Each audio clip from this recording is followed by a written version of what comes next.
Hey guys, हम इस video में पूरा आईसीडीआर बहुत जल्दी रिवाइज करने वाले हैं। No time. ये बहुत ही इंपॉर्टेंट चैप्टर है, एग्जीक्यूटिव में भी प्रोफेशनल में भी।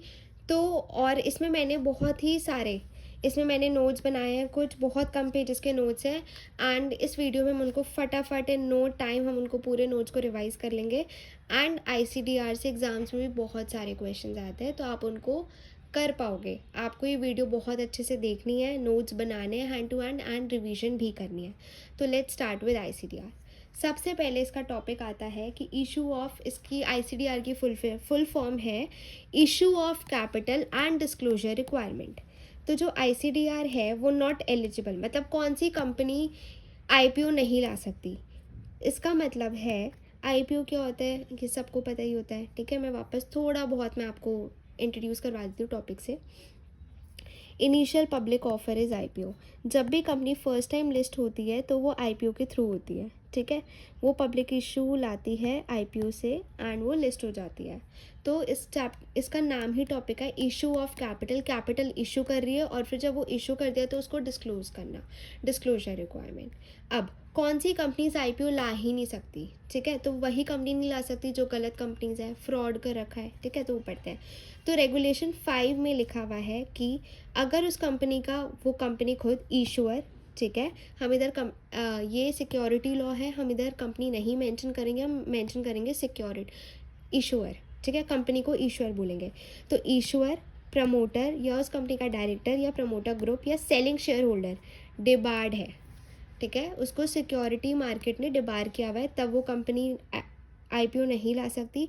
फिर आता है प्रमोटर डायरेक्टर, वो जो डिबार है ना, वो प्रमोटर डायरेक्टर अनदर कंपनी के एंड उस कंपनी के प्रमोटर डायरेक्टर भी डिबार है, तब भी आईपीओ नहीं आ सकता। ईश्वर प्रमोटर डायरेक्टर, ठीक है, विलफुल डिफॉल्टर है, जिसने डिफॉल्ट कर रखा है या फ्रॉडुलेंट बोरोवर है। Okay, promoter director fugitive economic offender है। एंड इसमें देखो, इसमें ईश्वर क्यों नहीं है, क्योंकि फ्यूजिटिव होता है जो आउट ऑफ कंट्री चले गए पैसे लेके। ठीक है, तो कंपनी तो आउट ऑफ कंट्री नहीं जा सकती ना।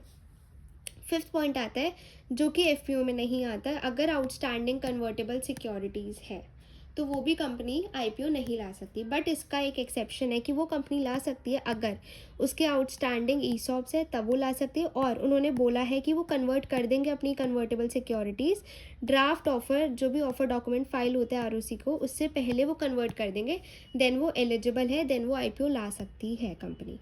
तो ये रेगुलेशन 5 था कि कौन सी कंपनी आईपीओ नहीं ला सकती। अब आता है रेगुलेशन 6। ठीक है, ये कहता है कि एलिजिबल कौन सी कंपनी आईपीओ ला सकती है।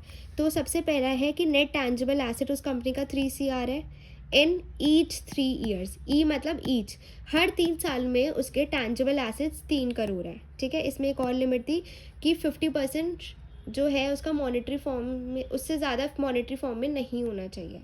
एंड अगर 50% भी है तो ईश्वर को कमिटमेंट देनी चाहिए कि वो उसको यूटिलाइज करेंगे बिजनेस में ही। ठीक है, फिर आता है एवरेज ऑपरेटिंग प्रॉफिट। उस कंपनी का जो एवरेज ऑपरेटिंग प्रॉफिट है वो 50 CR होना चाहिए average, with a profit in each year. Average 15 होना चाहिए, प्रॉफिट हर साल में होना चाहिए। नेटवर्थ 1 CR होनी चाहिए in each 3 preceding financial years. और कंपनी ने अगर अपना नाम चेंज किया है तो 50% रेवेन्यू उसको न्यू काम से आना चाहिए। तो एलिजिबल रिक्वायरमेंट्स क्या है, नेट टैंजिबल एसेट कितना होना चाहिए, 3 CR in each 3 years. Average operating profit है 15, नेटवर्थ 1, तो 3 होता है। ठीक है, एंड कंपनी ने नाम चेंज करा है तो भी 50% रेवेन्यू उस न्यू नेम से आना चाहिए। 6.2 कहता है कि अगर कंपनी इनमें से कोई भी रिक्वायरमेंट फुलफिल नहीं कर सकती, कोई भी मतलब रिक्वायरमेंट फुलफिल नहीं कर पा रही है, तब तो वो इनएलिजिबल होगी, बट स्टिल वो ला सकती है अगर ऑल्टरनेटिव एलिजिबिलिटी रूट वो फॉलो।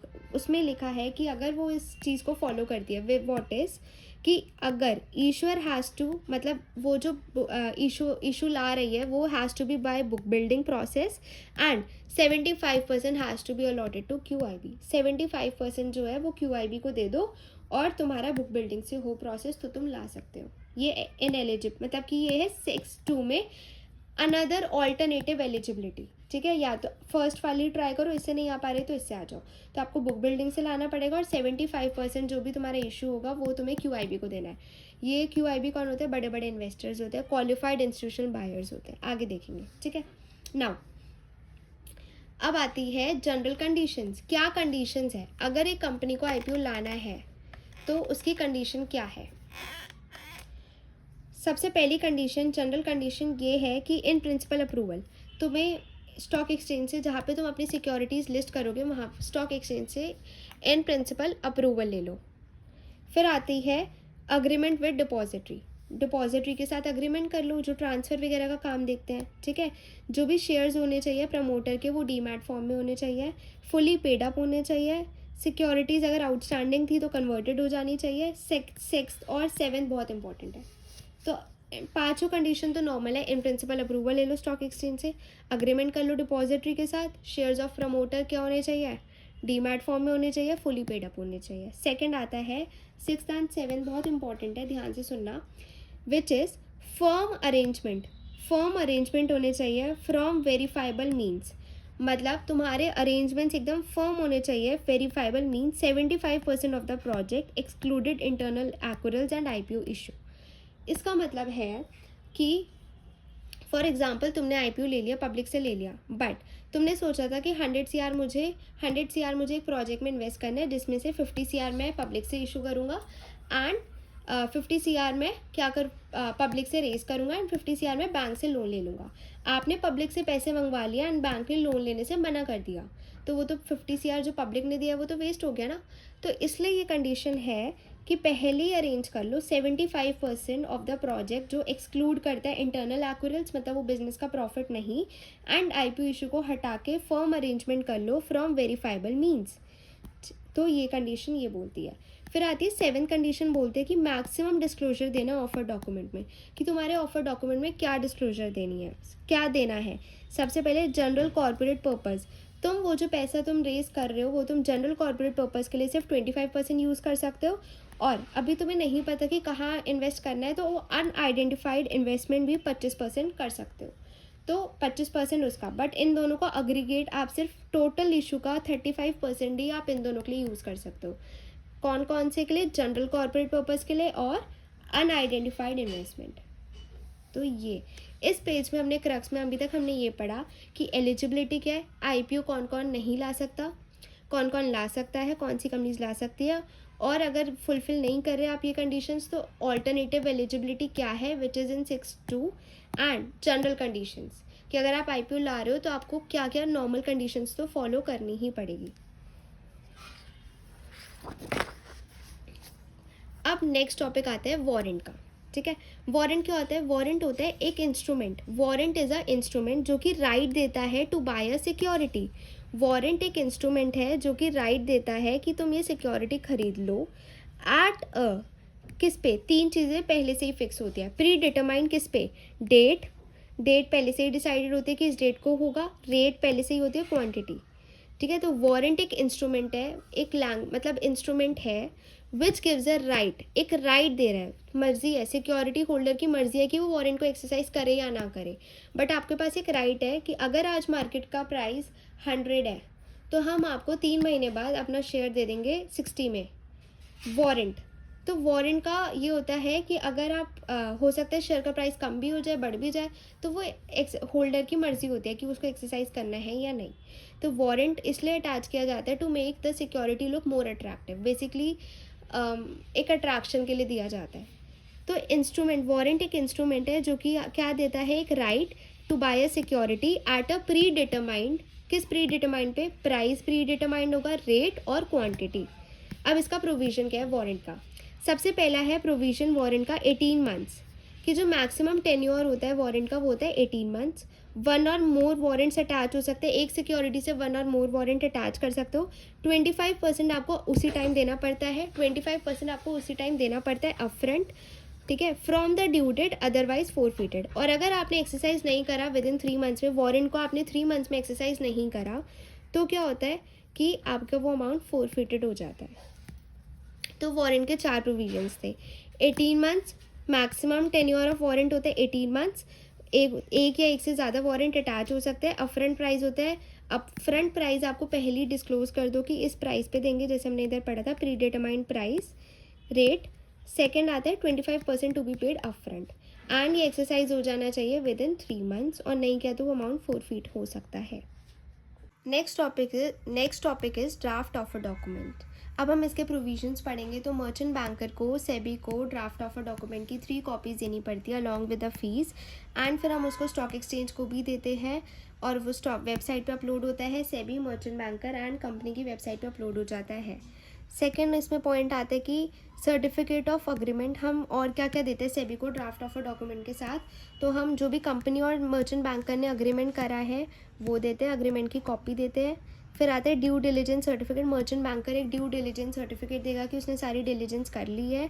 इशू डेट्स, अगर एक कंपनी इशू करी है डेट सिक्योरिटीज़ तो डिबेंचर ट्रस्टी भी वो देगा ड्यू डिलीजेंस, ठीक है, सर्टिफिकेट। सेकंड इसमें आता है कि मर्चेंट बैंकर सेबी को, फिर सेबी अपने सारे चेंजेस बताते हैं, एंड फिर मर्चेंट बैंकर सेबी को वापस से ऑफर डॉक्यूमेंट फाइल करते हैं with all the changes, and final draft offer document ROC के पास जाता है, फिर उसके बाद ही पब्लिक इशू में जाएगा। तो पहले फाइनल डॉक्यूमेंट हम आरओसी को देंगे एंड देन हम उसको पब्लिक इशू में पब्लिक को देंगे। Only after this to public को लास्ट में जाएगा, ठीक है। तो ये था ड्राफ्ट ऑफर डॉक्यूमेंट। फिर आता है रिजर्वेशन। क्या हम रिजर्व कर सकते हैं अपनी कुछ सिक्योरिटीज़? कर सकते हो, एम्प्लॉयज़ के लिए कर सकते हो, आप अपनी शेयर होल्डर्स के लिए कर सकते हो, शेयर होल्डर सब्सिडी के लिए कर सकते हो, अगर आपके शेयर होल्डर्स है कुछ सब्सिडी कंपनी के उनके लिए भी कर सकते हो, प्रमोटर और लिस्टेड प्रमोटर कंपनी, तो उनके लिए आप कर सकते हो। FPO further public offer can be made for RII conditions, ठीक है। अब आता है इसमें कि net offer to public. Net offer to public क्या होता है कि बायबैक में अगर आप बुक बिल्डिंग से कर रहे हो, इसमें आता है कि आप कैसे एलोकेशन कैसे होगा आपका। एलोकेशन में ये था कि हमने पढ़ी थी 2 एलिजिबिलिटी कंडीशंस, कि एक था ऑल्टरनेटिव 6.1 में, 6.2 में था ऑल्टरनेटिव, 6.1 में क्या आता है नॉर्मल एलिजिबिलिटी। तो अगर आप नॉर्मल रूट से आ रहे हो, नॉर्मल रूट क्या हो गया कि आप सारी कंडीशंस कंप्लाई करके आ रहे हो, नेटवर्थ आपका प्रॉपर है 1 CR, एवरेज ऑपरेटिंग प्रॉफिट आपका 15 CR है, एंड एवरेज ऑपरेटिंग प्रॉफिट ठीक है, एंड क्या एक और पॉइंट था उसमें, क्या पॉइंट था, net worth, average operating profit and net tangible assets आपके 3 CR है। तो अगर आप तीनों कंडीशंस को फुलफिल करके आ रहे हो देन कैसे एलोकेशन होगा। तो अगर आप तीनों कंडीशंस को फुलफिल करके आ रहे हो तो एटलीस्ट मतलब मिनिमम आपको 35% तो RII को देना है, रिटेल इंडिविजुअल इन्वेस्टर्स। जो कि रिटेल इंडिविजुअल इन्वेस्टर्स कौन होते हैं? Who makes an application for 2 lakh. Maximum application उनकी 2 लाख की होती है, बेसिकली जो पब्लिक होती है, ठीक है।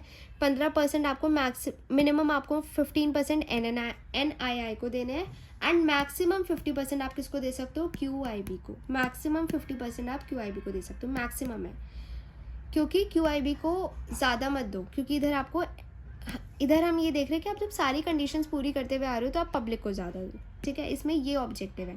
अब 6.2 में क्या है कि आप ऑल्टरनेटिव रूट से आ रहे हो तो आपने कंडीशंस पूरी नहीं करी हुई, ठीक है। तो इसमें ये कंडीशन आती है कि आपको, हमने पढ़ा था उधर कि बुक बिल्डिंग से आना पड़ता है, एंड 75% आपको QIB को देना चाहिए। तो इसमें एलोकेशन कैसे होती है कि मैक्सिमम 10% किसको दे सकते हो आप? RII को। रिटेल इंडिविजुअल इन्वेस्टर्स को मैक्सिमम 10% ही दे सकते हो, और 15% सेम रहता है इन दोनों का, बस मैक्सिमम मिनिमम चेंज हो जाता है। मैक्सिमम 15% NII को दे सकते हो, नॉन इंडिविजुअल इन्वेस्टर्स। इसमें एक लिमिट और आती है कि अगर नॉन इंडिविजुअल इन्वेस्टर्स है उसमें ये आता है कि 1/3 और 2/3। 1/3 एप्लीकेंट्स जो होते हैं नॉन इंडिविजुअल इन्वेस्टर्स में, 2 वो होते हैं कि जो एप्लीकेंट्स देते हैं एप्लीकेशन 2 लाख से 10 लाख के बीच, तो आप उनको 1/3 एप्लीकेंट्स को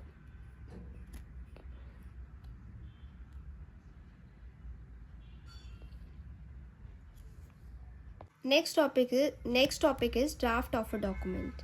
अब हम इसके प्रोविजंस पढ़ेंगे। तो मर्चेंट बैंकर को सेबी को ड्राफ्ट ऑफर डॉक्यूमेंट की 3 कॉपीज़ देनी पड़ती है along with the fees, and फिर हम उसको स्टॉक एक्सचेंज को भी देते हैं, और वो स्टॉक वेबसाइट पे अपलोड होता है, SEBI, merchant banker and company की वेबसाइट पे अपलोड हो जाता है। सेकेंड इसमें पॉइंट आता है कि सर्टिफिकेट ऑफ अग्रीमेंट हम और क्या क्या देते हैं सेबी को ड्राफ्ट ऑफ अ डॉक्यूमेंट के साथ, तो हम जो भी कंपनी और मर्चेंट बैंकर ने अग्रीमेंट करा है वो देते हैं, अग्रीमेंट की कॉपी देते हैं। फिर आते हैं due diligence certificate, merchant banker एक ड्यू डिलिजेंस सर्टिफिकेट देगा कि उसने सारी डिलिजेंस कर ली है। इशू डेट्स, अगर एक कंपनी इशू करी है डेट सिक्योरिटीज़ तो डिबेंचर ट्रस्टी भी वो देगा ड्यू डिलिजेंस, ठीक है, सर्टिफिकेट। सेकंड इसमें आता है कि मर्चेंट बैंकर सेबी को, फिर सेबी अपने सारे चेंजेस बताते हैं एंड फिर मर्चेंट बैंकर सेबी को वापस से ऑफर डॉक्यूमेंट फाइल करते हैं विद ऑल द चेंजेस।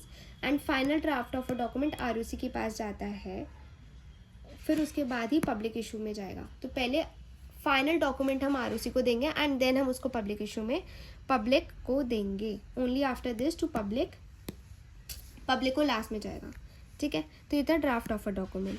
फिर आता है रिजर्वेशन, क्या हम रिजर्व कर सकते हैं अपनी कुछ सिक्योरिटीज़, कर सकते हो, एम्प्लॉयज़ के लिए कर सकते हो, आप अपनी शेयर होल्डर्स के लिए कर सकते हो, शेयर होल्डर सब्सिडी के लिए कर सकते हो, अगर आपके शेयर होल्डर्स है कुछ सब्सिडी कंपनी के उनके लिए भी कर सकते हो, प्रमोटर और लिस्टेड प्रमोटर कंपनी तो उनके लिए आप कर सकते हो। FPO further public offer can be made for RII conditions, ठीक है। अब आता है इसमें कि net offer to public.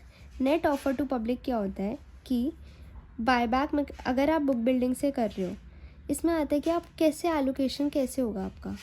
Allocation में ये था कि हमने पढ़ी थी दो एलिजिबिलिटी कंडीशंस कि एक था ऑल्टरनेटिव 6.1 में, 6.2 में था ऑल्टरनेटिव, 6.1 में क्या आता है नॉर्मल एलिजिबिलिटी।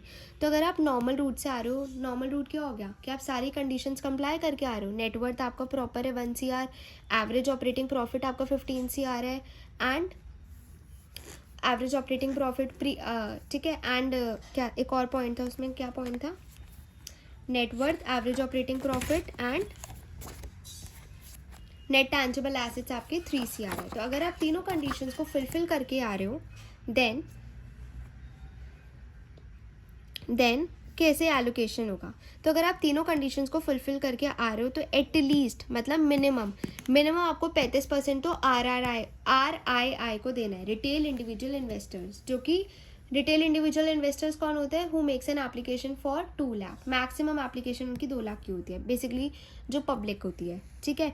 15% आपको मिनिमम आपको 15% NII को देने हैं एंड मैक्सिमम 50% आप किसको दे सकते हो, QIB को। मैक्सिमम 50% आप QIB को दे सकते हो, मैक्सिमम है, क्योंकि QIB को ज़्यादा मत दो, क्योंकि इधर हम ये देख रहे हैं कि आप जब सारी कंडीशंस पूरी करते हुए आ रहे हो तो आप पब्लिक को ज़्यादा दो, ठीक है। इसमें ये ऑब्जेक्टिव है। अब 6.2 में क्या है कि आप ऑल्टरनेटिव रूट से आ रहे हो तो आपने कंडीशंस पूरी नहीं करी हुई, ठीक है। तो इसमें ये कंडीशन आती है कि आपको, हमने पढ़ा था उधर कि बुक बिल्डिंग से आना पड़ता है एंड 75% आपको QIB को देना चाहिए। तो इसमें एलोकेशन कैसे होती है कि मैक्सिमम 10% किसको दे सकते हो आप, RII को। रिटेल इंडिविजुअल इन्वेस्टर्स को मैक्सिमम 10% ही दे सकते हो और 15% सेम रहता है इन दोनों का, बस मैक्सिमम मिनिमम चेंज हो जाता है। मैक्सिमम 15% NII को दे सकते हो, नॉन इंडिविजुअल इन्वेस्टर्स। इसमें एक लिमिट और आती है कि अगर नॉन इंडिविजुअल इन्वेस्टर्स है उसमें ये आता है कि 1/3 और 2/3। 1/3 एप्लीकेंट्स जो होते हैं नॉन इंडिविजुअल इन्वेस्टर्स में, दो वो होते हैं कि जो एप्लीकेंट्स देते हैं एप्लीकेशन 2 लाख से 10 लाख के बीच, तो आप उनको 1/3 एप्लीकेंट्स को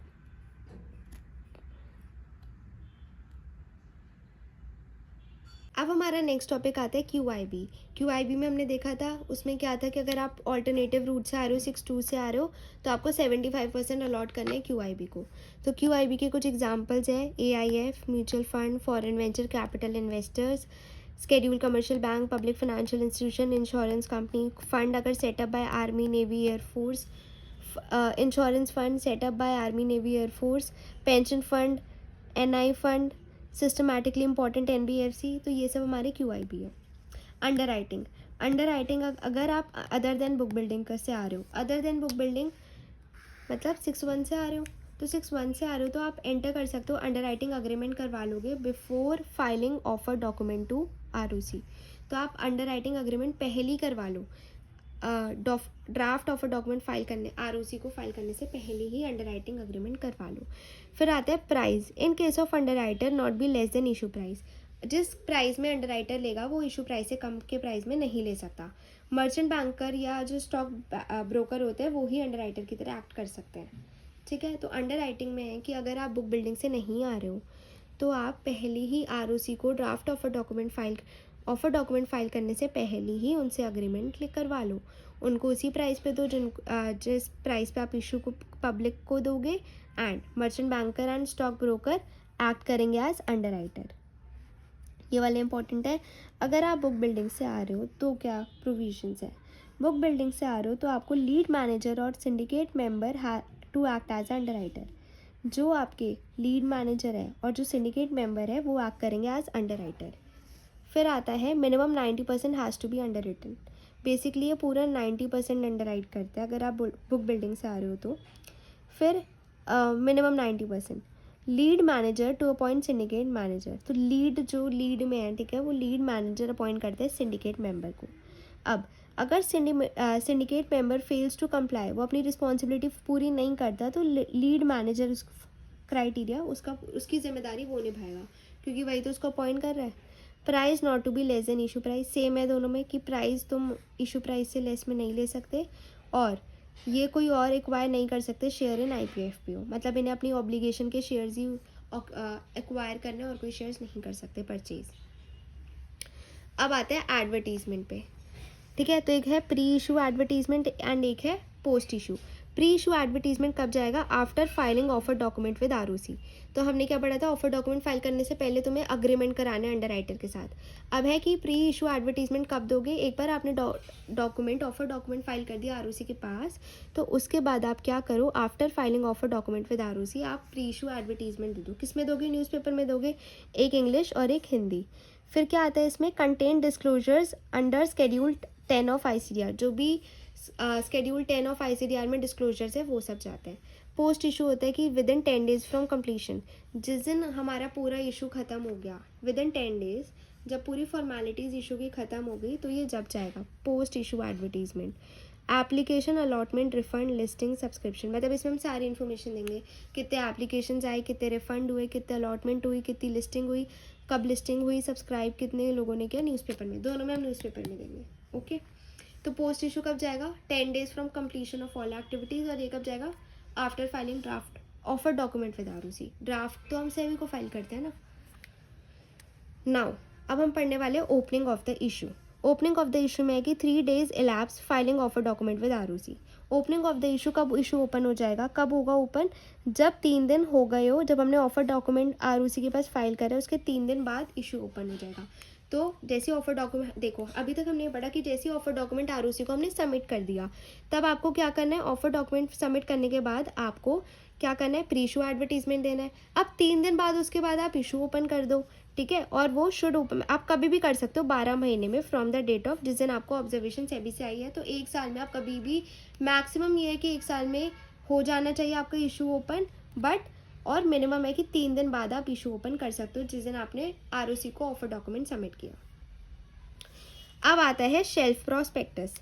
शेल्फ प्रोस्पेक्टस क्या होता है? जो कि बैंक्स यूज़ करते हैं, फाइनेंशियल इंस्टीट्यूशन यूज़ करते हैं टू ब्रिंग इशू, जब इनको बार बार इशू लाना होता है तो वो बार बार क्या ही प्रोस्पेक्टस इशू करेंगे, they issue shelf prospectus within 3 months from the date of, और ये कब इशू करते हैं? Within 3 months from the date of observation. जब भी सेबी ने ऑब्जर्वेशन दे दी तो विद इन 3 मंथ्स तक इनका वो वैलिड रहता है।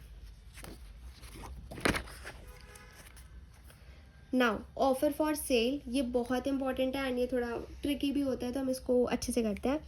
ठीक है, तो ऑफर फॉर सेल क्या है? एग्जिस्टिंग शेयर होल्डर्स क्या देते हैं? IPO।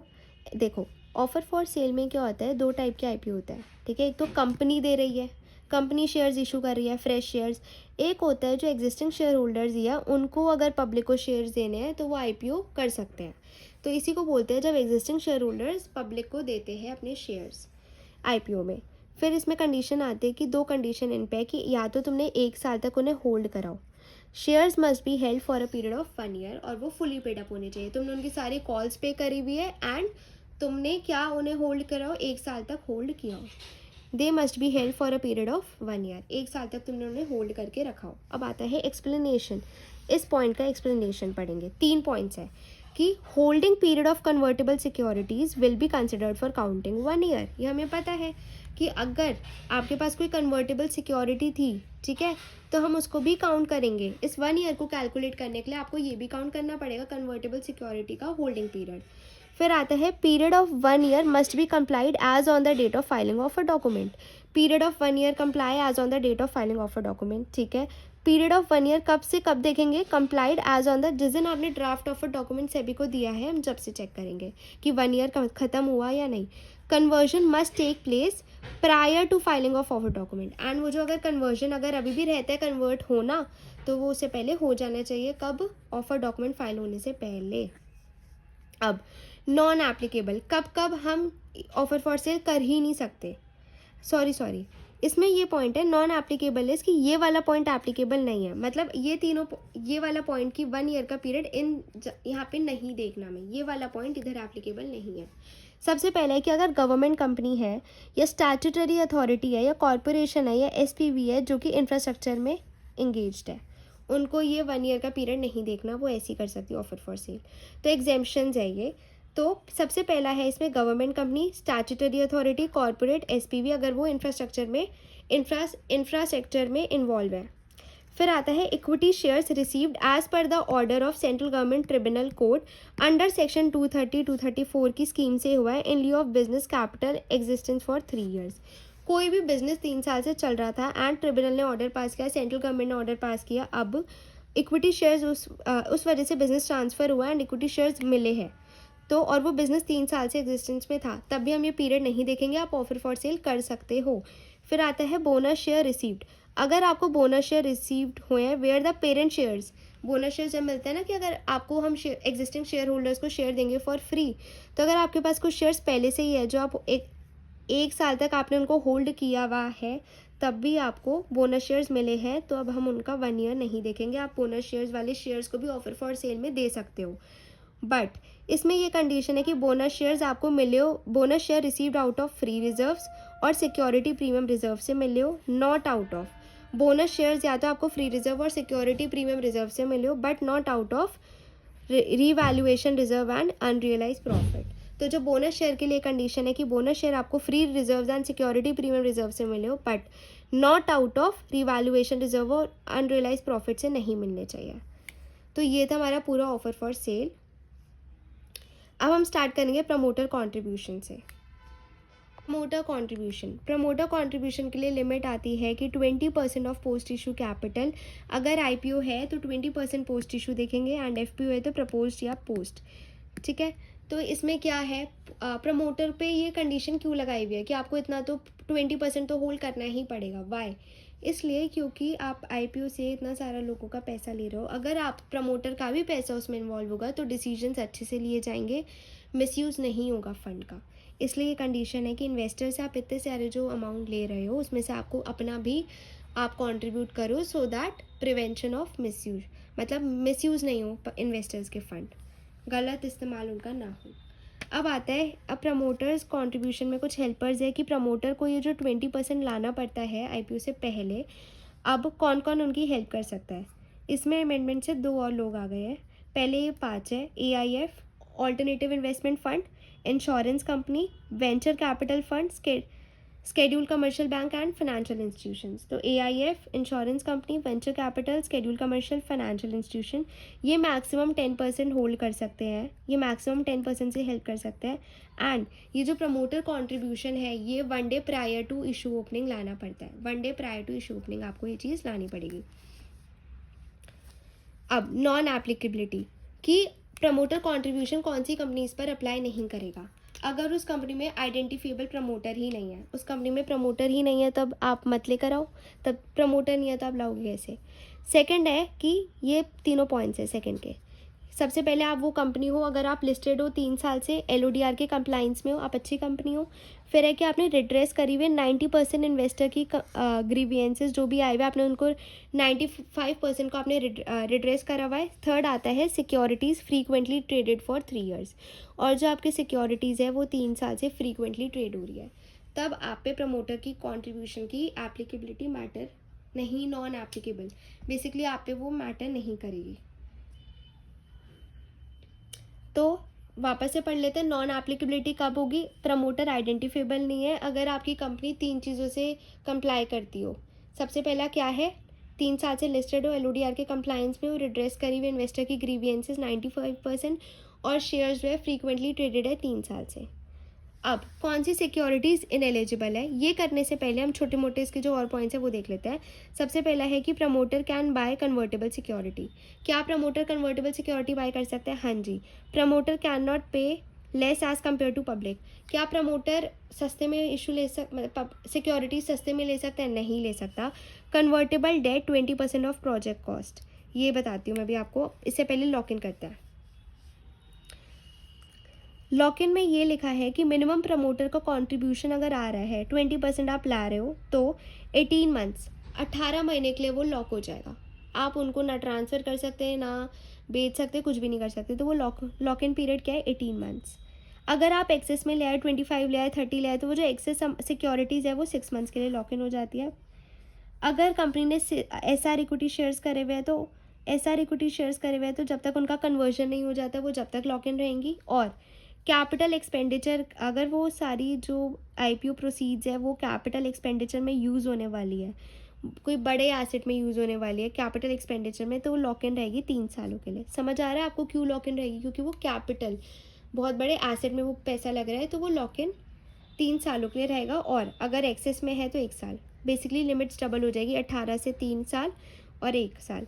प्री इशू, अगर कोई हमारा share holder pre issue share holder है तो उसकी सिक्योरिटीज़ कब तक लॉक इन रहेगी? 6 month from allotment. 6 month from allotment से एक्सेप्शन है कि ESOP लॉक इन नहीं रहेंगे। ट्रस्ट, ठीक है, अगर वो सिक्योरिटीज़ होल्ड करिए वेंचर कैपिटल फंड ने, फॉरेन वेंचर कैपिटल इन्वेस्टर ने, AIF ने, अगर इन सब ने होल्ड करी है तो इनकी 6 मंथ्स तक लॉक इन नहीं रहती। Otherwise pre issue share holder की 6 मंथ्स में लॉक इन हो जाएगी। बट 4 लोगों की नहीं रहती। ESOP का जो ट्रस्ट होता है welfare trust, foreign venture capital investor, AIF और वेंचर कैपिटल फंड। इनमें से हेल्पर कौन है? ये और ये और ये 3 हेल्पर है, foreign venture capital investor, venture capital fund, AIF। ठीक है, अब हम पढ़ेंगे सिक्योरिटीज़ इनएलिजिबल। सबसे पहले सबसे इजी, सिक्योरिटीज़ इनएलिजिबल मतलब कि कौन सी सिक्योरिटीज़ अगर आपके पास पहले से है तब भी आप उनको नहीं बोल सकते कि 20% का पार्ट वो नहीं बनेगी, आपको अलग से बाय करनी पड़ेगी 20%। अगर आपने कुछ सिक्योरिटीज़ प्लेज करी हुई है, किसी पर्सन को प्लेज करी हुई है, बैंक को करी हुई है, तो वो सिक्योरिटीज़ इनएलिजिबल हो जाएगी। फिर आता है सिक्योरिटीज़ एक्वायर्ड बाय प्रमोटर और हेल्पर इन 1 साल में उन्होंने एक्वायर करी थी at a price lower than public issue price. अगर आपने पब्लिक इशू प्राइस से कम में एक्वायर करिए 1 साल में, तब भी वो इनएलिजिबल हो जाएगी। बट इसका क्योर है, अगर आप रेडी टू पे द डिफरेंस, अगर आप पे करो डिफरेंस तो ठीक है, हम आपको एलिजिबल कर देंगे वो सिक्योरिटी। सिक्योरिटी एक्वायर्ड, अगर प्रमोटर ने एक्वायर करी है सिक्योरिटी एक्वायर्ड बाय प्रमोटर या helper in previous year and such company was formed from conversion of LLP या partnership and no change in management. अगर वो सिक्योरिटी एक्वायर करी है प्रमोटर ने या उनके हेल्पर ने पिछले साल में एक्वायर करी एंड वो कंपनी फॉर्म हुई थी कन्वर्जन से, ठीक है, और मैनेजमेंट भी चेंज नहीं हुआ, तब भी वो इनएलिजिबल हो जाएगी ये। And security issued for consideration, अगर आपने सिक्योरिटी इशू करी है issued for consideration other than cash, basically promoter को सिक्योरिटीज़ मिली है, कैश नहीं दिया था, किसी और चीज़ के चक्कर में मिली है उसको securities, and out of revaluation reserve and capital revaluation is involve है। Bonus issued out of revaluation reserve and unrealise profit, आपको बोनस शेयर्स मिले हैं, जो कि बोनस शेयर्स हमने पढ़ा था ना अभी पिछली वीडियो में ऑफर फॉर सेल में कि बोनस शेयर्स किस में से मिलने चाहिए, फ्री रिजर्व और सिक्योरिटी प्रीमियम, बट प्रमोटर को किससे मिले हैं? रीवैल्यूएशन रिजर्व और अनरियलाइज प्रॉफिट, तो ये भी इनएलिजिबल हो जाएगी। बोनस शेयर्स मिले हैं owing to which are, bonus shares उन सिक्योरिटी पे मिले हैं जो कि खुद इनएलिजिबल है, तब भी इनएलिजिबल हो जाएगा। तो ये कुछ 4 पॉइंट्स है जहाँ पर सिक्योरिटीज़ इनएलिजिबल हो जाएगी। और इसका क्योर, इस पॉइंट का क्योर है कि अगर आप रेडी टू पे द डिफरेंस वाला पॉइंट है। फिर है गवर्नमेंट, अगर कोई स्टैट्यूटरी अथॉरिटी है, कुछ भी है जो कि इंफ्रास्ट्रक्चर प्रोजेक्ट में इन्वॉल्व है, गवर्नमेंट कंपनी है, स्टैट्यूटरी अथॉरिटी है और स्पेशल पर्पस व्हीकल है वो इन्वॉल्व है इसमें, किस में इन्वॉल्व है वो, इंफ्रास्ट्रक्चर में। Receive the securities as per order by, और अगर आपको सिक्योरिटीज़ मिली है किसके ऑर्डर से, ट्रिब्यूनल, हाई कोर्ट, हमने अभी जो पीछे कंडीशन पढ़ी थी वही है, ठीक है। Under section 230 240 where the promoter holding the business, जहाँ पे प्रमोटर होल्ड कर रहा था business for more than 1 year, तब भी आप एलिजिबल हो जाओगे। इसका डिफरेंस क्या था कि अगर आपको मिली है at a price lower than the public issue price, तब वो इनएलिजिबल है, बट अगर आप डिफरेंस पे कर देते हो तब आप एलिजिबल हो जाओगे, वो सिक्योरिटीज़ एलिजिबल हो जाएगी। तो ये था promoter contribution. Offer for cell हो गया हमारा। नाउ प्राइस से पहले हम पढ़ते हैं मॉनिटरिंग एजेंसी। बहुत छोटा सा टॉपिक है कि अगर इशू साइज़ है 100 CR से ज़्यादा का, if the issue size is 100 CR और मोर, तो हम क्रेडिट रेटिंग एजेंसी को अपॉइंट करते हैं जो कि मॉनिटरिंग एजेंसी की तरह काम करती है। और वो कब तक काम करेगी, till 100% proceeds have been utilise, जब तक 100% प्रोसीड्स यूटिलाइज नहीं हो जाती वो जब तक काम करेगी। फिर आता है एक्सक्लूड, बट इसमें एक्सक्लूड हम करते हैं ऑफर फॉर सेल को एक्सक्लूड करते हो।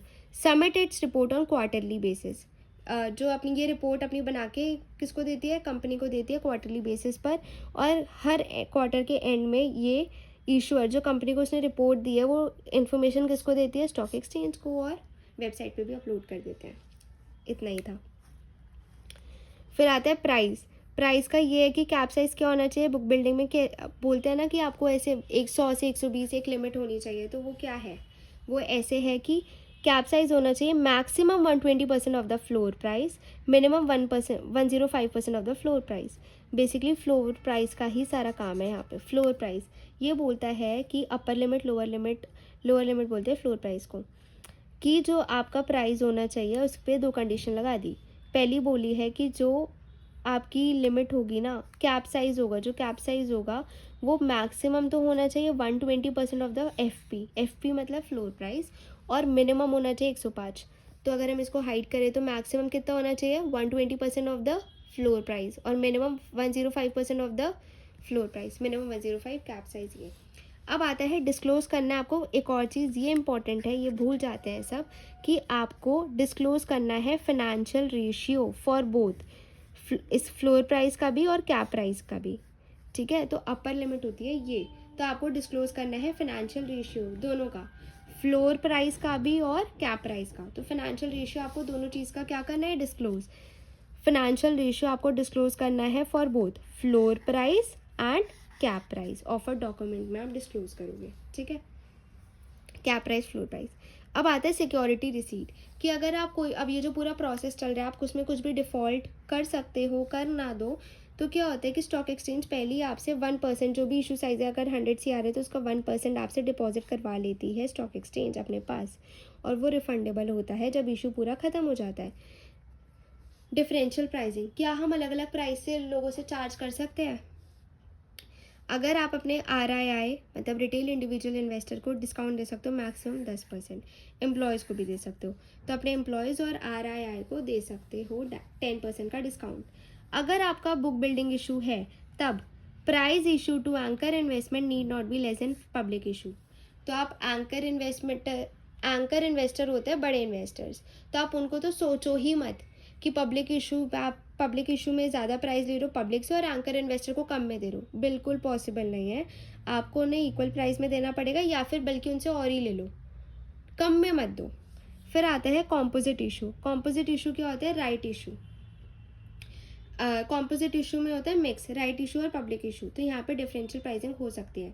राइट इशू क्या होता है, जब आप शेयर्स इशू करो अपने एग्जिस्टिंग शेयर होल्डर्स को फॉर प्राइस। अलॉटमेंट में लिखा है can never exceed the number of securities issued except for rounding off. ठीक है, अलॉटमेंट आप ज़्यादा कर सकते हो, तो इसमें लिखा है बिल्कुल अलाउ नहीं है, आप राउंडिंग ज़्यादा अलॉटमेंट नहीं कर सकते, एक्सेप्ट राउंडिंग ऑफ के चक्कर में आप सिर्फ मैक्सिमम 1% ज़्यादा कर सकते हो, उससे ज़्यादा नहीं कर सकते। ठीक है, RII के लिए तो एक कंडीशन लगा दी है कि हर एक RII को एक अलॉट तो मिलना ही चाहिए। Every RII will get 1 lot at least, has to get 1 lot. AI को एंकर इन्वेस्टर के बारे में क्या लिखा है, डिस्क्रिशनरी बेसिस, तुम अपनी मर्जी से कर दो, और QIB को लिखा है प्रोपोर्शनली आप उनको कर सकते हो। प्राइस में लिखा है कि इशू ओपन डेट, कब इशू ओपन डेट हो गया, इशू ओपन डेट कब होती है, 3 दिन, हमने पढ़ा था with in 3 days from what, filing offer document with ROC। जब उसके बाद 3 दिन के बाद आप इशू ओपन कर सकते हो, मैक्सिमम 10 days के लिए रहेगा। उसके बाद है कि रिवीजन आप अलाउ है, रिवीजन कर सकते हो प्राइस में, तो आपको एक्सटेंशन मिल जाएगा 3 दिन का, बट ये भी अमेंड हो चुका है, बताती हूँ, सब्जेक्ट टू 10 days। इसमें ये अमेंड नहीं हुआ, बट इसमें ये अमेंड हुआ है कि इसमें कंडीशन थी फोर्स मेजॉर की, कोई भी कभी अनसर्टेनिटी आ गई जिसको आप अवॉइड नहीं कर सकते, अर्थक्वेक वगैरह आ गया, तो एक्सटेंशन 3 दिन का मिलता था, बट इसमें लिखा है कि अब 1 day का ही एक्सटेंशन मिलेगा, ग्रांट होगा। फोर्स मेजॉर ये रहा, extension allowed for only 1 day, 1 दिन की मिलेगी, एक्सटेंशन 3 दिन की ही मिलेगी अगर रिवीजन होता है तो। मिनिमम सब्सक्रिप्शन क्या है, 90%। मिनिमम सब्सक्रिप्शन है कि 90% आना चाहिए, 90% नहीं आया है तो ईच पेनी आप रिटर्न कर दोगे। कब तक रिफ़ंड करना है, 4 दिन। Refund has to be in 4 days from closure, issue close हुआ तो 4 दिन में रिफ़ंड कर दो, और नहीं क्या 4 दिन में तो 15% इंटरेस्ट के साथ। मिनिमम अलॉटीज़ 1000 होने चाहिए, मिनिमम है ये 1000, पब्लिक इशू है ना तो इतने तो होंगे ही, आजकल तो इतने ज़्यादा ओवर सब्सक्राइब होते हैं क्या ही बताएं। तो ये था पूरा इसका। अब आता है हमारा फास्टैग FPO। फास्टैग FPO क्या होता है कि फास्टैग FPO जब होता है, FASTag FPO is when 2 conditions आपको जो हमने पढ़ा था कि सेबी 30 days में ऑब्जर्वेशंस देती है और सिक्योरिटी डिपॉजिट करवा लेती है, तो इधर वो कंडीशन मैंडेटरी नहीं है क्योंकि ये अच्छी कंपनीज़ है।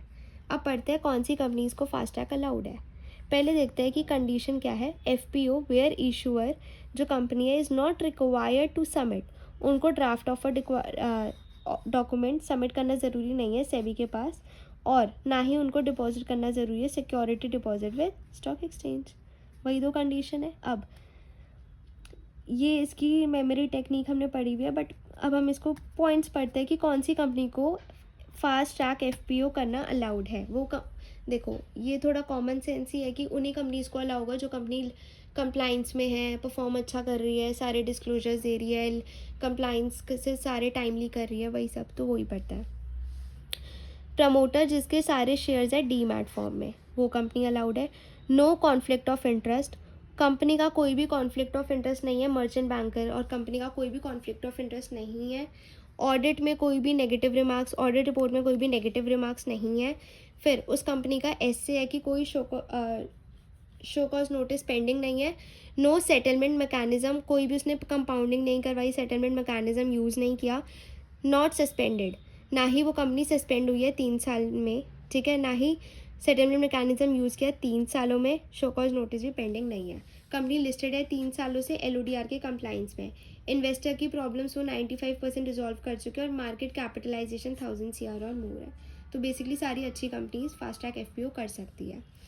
देन आता है however LODR violated with respect to composition of board. अगर तुमने LODR का वॉयलेट किया है कॉम्पोजिशन ऑफ बोर्ड के रिस्पेक्ट में, फिर भी तुम अलाउ हो, फास्ट ट्रैक कर सकते हो if the default was made good. अगर तुम डिफ़ॉल्ट अपना सही कर लो, सुधार लो और डिस्क्लोज भी कर दो, तब भी तुम ये कर सकते हो। विद रिस्पेक्ट टू ये बोर्ड है, कॉम्पोजिशन ऑफ बोर्ड में कुछ भी तुमने नॉन कंप्लाइंस कर दिया तो स्टिल तुम कर सकते हो, बस अपना डिफ़ॉल्ट सुधार लो। अब आता है कि एग्जिट डिसेंटिंग शेयर होल्डर्स को आप कब दोगे अपॉर्चुनिटी, कि ये तो जब ही दोगे कि आपने पैसे कुछ और बोल के लिए, अब आप उनको कहीं और यूज़ कर रहे हो। ऑफर डॉक्यूमेंट में आपने कुछ और लिखा है बट पैसे आप कहीं और यूज़ करो, प्लान चेंज हो गया, पड़ता है। तो डिसेंटिंग शेयर होल्डर्स कौन होते हैं, जिन्होंने अगेंस्ट द रेजोल्यूशन में वोट किया है for change in object of offer document, ठीक है। अब कम से कम कितने होने चाहिए, बेसिकली है कि 10% share holders in general meeting में उन्होंने डिसेंड करा हो, 10% एटलीस्ट ने डिसेंड करा हो क्या, कि 75% से कम अमाउंट, 75 या उससे ज़्यादा आप कहीं और पर्पज़ में यूज़ कर रहे हो तो आपको एग्जिट अपॉर्चुनिटी देनी है। डेविएशन इज़ मोर देन 25%, ठीक है, 25% तक है तो मत दो, ज़रूरी नहीं है, बट अगर उससे ज़्यादा है तो और वो खुश नहीं है तो आप उनको एग्जिट अपॉर्चुनिटी दे दो। किस प्राइस पे देंगे वो इसमें लिखा है कि वैल्यू वेटेड एवरेज प्राइस, ठीक है। प्रमोटर का शेयर होल्डर ने जिस टाइम एक्वायर किए थे प्रीवियस 52 वीक्स में, अगर उन्होंने एक्वायर किए हैं 52, 26 वीक्स, 60 ट्रेडिंग डेज। जनरली आप ये याद नहीं होती क्योंकि बहुत अलग अलग चीज़ें हैं प्राइसिंग एग्जिट ऑफर को निकालने में, बहुत ही ज़्यादा डिफरेंट इसमें मेथड्स यूज़ होते हैं, तो मैं ये रिकमेंड नहीं करूँगी कि आप इनको रटो, बस एक बार पढ़ लेना, तो आपको ये चीज़ बहुत मुश्किल है कि एग्ज़ाम में आएगी, बट अगर आ गई तो आप लिख पाओगे, एक बार आप रीड कर लेना। फिर आता है कि कंपनी कैसे देगी, तो कंपनी नोटिस देगी, उस शेयर होल्डर को नोटिस देगी और उनको बताएगी कि तुम्हारे पास एग्ज़िट अपॉर्चुनिटी का वो है, मेथड है कि अगर तुम्हें पसंद नहीं आ रहा तो तुम एग्ज़िट हो सकते हो कंपनी से, और एक्सप्लेनेटरी स्टेटमेंट भी देगी। ठीक है, तो एसआर, कंपनी को एसआर पास करना ज़रूरी है। वोटिंग रिजल्ट वो स्टॉक एक्सचेंज को बताएगी। List of dissenting share holders जो तैयार करेगी कि जो जो शेयर होल्डर्स ने अगेंस्ट में वोट किया उनकी लिस्ट बनाएगी। And merchant banker exit price का, ये जो एग्जिट प्राइस है कौन कैलकुलेट करेगा, मर्चेंट बैंकर कैलकुलेट करेगा। फिर ये हमें उनको क्या करना है, हमें उनको पे ऑफ करना है, तो हम एस्क्रो अकाउंट में सारा पैसा डालेंगे for security of performance. Tendering period open हो जाएगा। पेमेंट बाय प्रमोटर, फिर प्रमोटर पेमेंट कर देंगे एंड हम रिपोर्ट स्टॉक एक्सचेंज को बता देंगे कि देखो हमने सबको पेमेंट कर दी है, डिसेंटिंग शेयर होल्डर्स को। लास्ट टॉपिक रह गया है बस, वो है QIP। QIP हमने पहले भी पढ़े थे, बहुत सारी वो लिस्ट थी, schedule commercial bank, importantly systematically important NBFC। अब वापस पढ़ लेते हैं थोड़ा सा कि क्या, अच्छा ये है कि QIP क्वालिफाइड इंस्टीट्यूशनल प्लेसमेंट, क्या लिस्टेड कंपनी इशू कर सकते हैं सिक्योरिटीज़ QIP को क्वालिफाइड इंस्टीट्यूशनल प्लेसमेंट के थ्रू, मतलब प्राइवेट प्लेसमेंट बेसिस पर QIP को कर सकती है क्वालिफाइड इंस्टीट्यूशन बायर्स को, जो हमने लिस्ट पढ़ी थी ना बैंक्स वगैरह, क्या लिस्टेड कंपनी इनको इशू कर सकती है सिक्योरिटीज़, तो हाँ जी उनको भी कर सकती है प्राइवेट प्लेसमेंट पे। तो उसकी क्या कंडीशंस है, एसआर स्पेशल रेजोल्यूशन पास कर लो और वो वैलिड होगा 1 साल के लिए।